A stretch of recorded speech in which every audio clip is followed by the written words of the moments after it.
Well, it's going to be an absolutely insane week in Parliament. Yes, the House of Commons are going to be debating again, talking, and then voting on the Rwanda plan. The latest Rwanda plan. I know, it's just like a Netflix TV show now. The latest season, where Rishi Sunak has gone back to Rwanda, make a new deal, made it much worse than even the first one.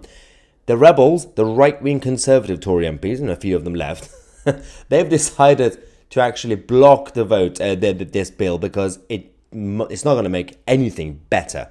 Even though they've been talking to Downing Street, the Prime Minister's come out to actually make things even more complicated for the rebels. They said, we have new concessions for the rebels. Yes, Illegal Immigration Minister Michael Tomlinson will be appointed to handle any Rule 39 injunctions, right? And all the issues we have with all the left-wing lawyers creating court cases, there's a problem here. Because the more you focus on the backlog, the more they focus on each individual cases, the longer it will take for you to deal with the actual real problem, the longer problem. But this is the problem with Downing Street. They have an idea. Rishi Sunak will be drafting 150 judges on taxpayers' money to fast-track the Rwanda migrant appeals. The judges will be recruited from the first-tier tribunal, given additional training and paid more to work on evenings and or weekends, so that when the left-wing lawyers take individual court cases, so when you are trying to deport someone to Rwanda, they go to a lawyer and the lawyer will create a court case. We're going to spend more money to train more judges to focus on that, to focus on the appeals, just like the backlog, instead of stopping people from coming. That's one issue that we have. And clearly there's a problem in terms of the text of the law that we have. And it's not just about the ECHR, it's also about when Tony Blair made it the Act of Parliament for us to follow ECHR. So he's losing more Tory MPs now, including his own Vice Chairman Lee Anderson. So we're going to talk about that as well.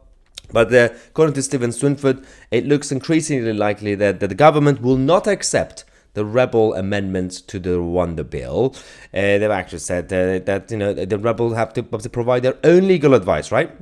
But it's been rejected by the rebels, who claim that they have given the basis of their legal opinion. So far, we had the actual leaders of this rebellion. So Simon Clarke, Miriam Cates, Suella Braverman, and Robert Jenrick. So Robert Jenrick, who was until recently part of the Home Office alongside Suella, Robert Jenrick is actually leading this, the whole rebellion movement inside the House of Commons this week. So Simon Clarke said, I am minded as things stand today to vote against the bill. Miriam said, I will be prepared to vote against. Suella said, this bill does not work, and if there are no improvements to it, I will have to vote against it. Robert said, I will actively consider voting against it because all that matters is what works. And I'm not going to support a bill that doesn't work. So you think that's bad enough? Lee Anderson, actually, he's literally part of the government technically. He's vice chairman of the party.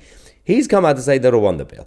I have signed the Cash and Robert Jenrick amendments. I will vote for the amendments against the government.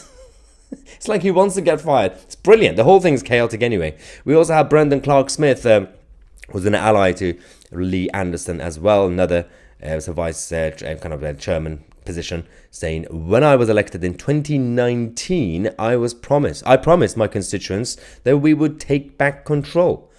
I want this legislation to be as strong as possible, and therefore I will be supporting the Jenrick and Cash amendments.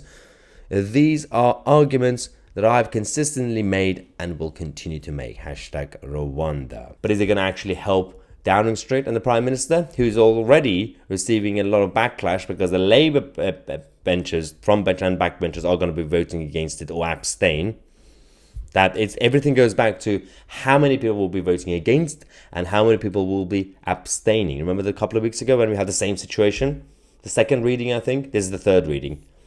Because more people abstained, the bill still went through to the next stage. So this is the final battle. This is the most important part. And we'll see if Rishi Sunak will fail or succeed.